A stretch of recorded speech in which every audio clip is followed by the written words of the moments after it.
Well, so I'm gonna be showing this little game I've been making. This is just gonna be kind of like the intro. It's not really gonna be like a devlog game. It's just the intro. So far, what I have is this little building. I have a box in here, nothing in it. There's a table. Got little carrots. See, I'm gonna turn these into like things you can actually farm. But so far, I didn't do anything. And then you can cut down trees. You can cut down the trees to make wood.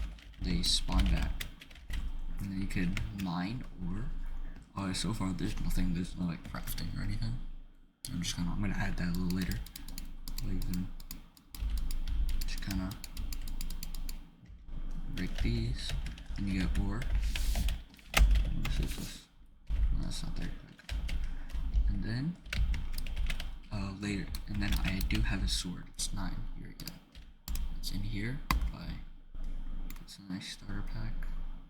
I'll have to put this back in the workspace.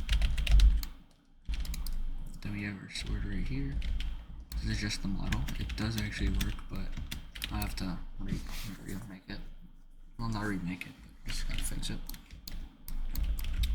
And then you are able to use the sword to kill this guy, and he drops XP, and you can level up.